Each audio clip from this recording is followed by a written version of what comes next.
এই নাও। মাওলা আপনি আপনি কেডা? আপনি এই জায়গা করতে গেলেন? আরে আমাকে তুই চিনতে পারছিস না? আমি তো সেই ছোট বাচ্চা যার মুখে তুই খাউন তুলে দিচ্ছিস। ওগো এদিকে হো, তোমার লিগে খাউন নিয়ে এসেছি। বউ তুমি আইছো? খাবার নিয়ে আসবা? আচ্ছা ঠিক আছে, বসো, খাবার দাও মানে।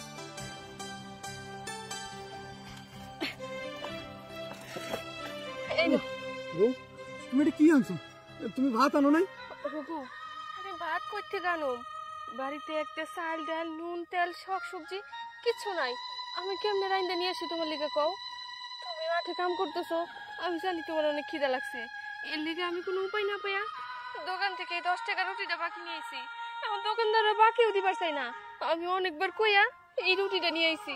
বউ প্রচুর খিদা লাগছে, এই মাঠে কাজ করা কত খাটনি জানো?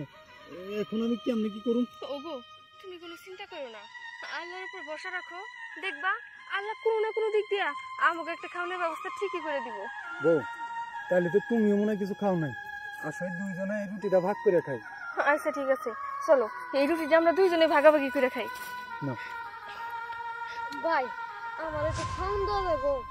আমি 3 দিন ধরে না খেয়ে রয়েছি। তুমি কি কও? তুমি 3 দিন ধরে না খাই রইছো?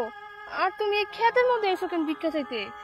রাস্তায় দেখো তো বড় বড় দোকান আছে, হ্যাগু কাছে গেলে তুমি ভালো মন্দ খাইতে পারবা। এই হ্যাগু কাছে যাও। পাপা ওই বড় বড় দোকানে না আমি ভিক্ষা চাইবার গেছিলাম, ওই জায়গা মাইরা ধরে তাড়ায় দেয়। কি কও তুমি?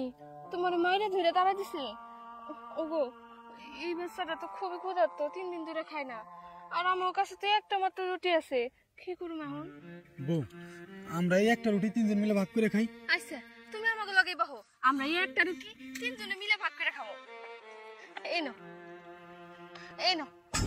মাওলা আপনি আপনি কেডা? আপনি এই জায়গা করতে গেলেন? আরে আমাকে তুই চিনতে পারছিস না? আমি তো সেই ছোট বাচ্চা যার মুখে তুই খাউন তুলে দিচ্ছিস। বাবা আপনি সব কি কইতেছেন? আপনি কি আমাকে কোনো অভিশাপ দিতে আসছেন? আমাকে মাফ করে দেন, আমরা যদি কোনো ভুল ত্রুটি করে থাকি আমাকে কোনো বদদোয়া দিবেন না। আরে তোদের কোনো ভুল ত্রুটি হয়নি, তোদের ভয়েরও কোনো কারণ নেই। তাহলে আপনি কেন আইছেন আমার কাছে? আপনার আমার কাছে আসার উদ্দেশ্য কি? উদ্দেশ্য তো অবশ্যই একটা, তোরা খুবই ভালো মানুষ, তোরা কারোর ক্ষতি করিস নি, আর তোদের ঘরে খুবই অভাব। সেই জন্যই আমি ভিখারি সেজে বাচ্চা রূপে তোদের কাছে ভিক্ষা চাইতে এসেছিলাম, আর তোরা সেখানে পাস করেছিস। তোদের নিজেদের পেটে খাবার না থাকা সত্ত্বেও এই বাচ্চা অসহায় ছেলের মুখে যে খাবার তুলে দিয়েছিস, সেজন্যই আমি আজ থেকে তোদের আর অভাব থাকবে না। বাবা আপনি সত্যি কথা কইতেছেন? আমাকে আর কোনো দুঃখ কষ্ট থাকবো না? কিন্তু আমাকে দুঃখ কষ্ট কেমনে থাকবো না? আমাকে তো কোনো টাকা পয়সা নাই। এই যে আমরা ফসল উৎপাদন করতেছি, যখন আমরা ফসল বিক্রি করতে পারো তখন আমাকে টাকা পয়সা আসবো। তার আগ পর্যন্ত তো আমাকে এরকম কষ্টেই দিন কাটাইতে হইব। হাত পা। ঠিক আছে বাবা। বাবা এতগুলো টাকা? ওগো দেখছো বাবা আমাকে কতগুলো টাকা দিছে। এই টাকা দিয়ে আরো জমি জমা কিনে ফসল উৎপাদন করব, আর বাকি যে টাকাগুলো থাকবে সেই টাকাগুলো দিয়ে ভালো একটা ব্যবসা করব। আর যদি এই টাকা দিয়ে কোনো অন্যায় কাজ করিস তাহলে তোরা এই দুনিয়ার তোরা ঠিক আগের মতো হয়ে যাবে।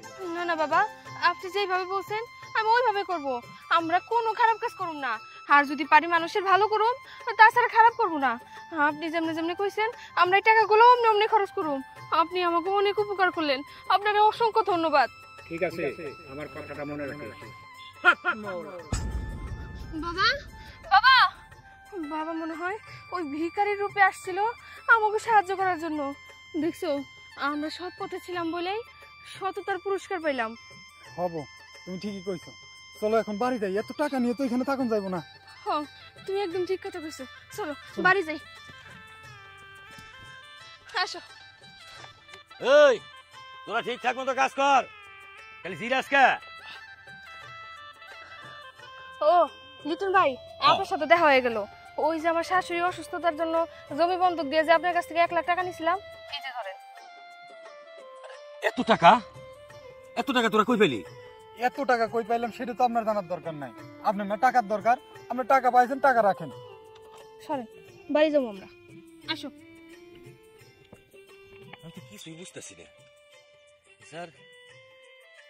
নুন আনতে পান্তা পুরায় এর কাছে লাখ লাখ টাকা আল্লাহ জানে। এই তোরা কাজ করবে, আমি তো মানিগঞ্জ যাবো।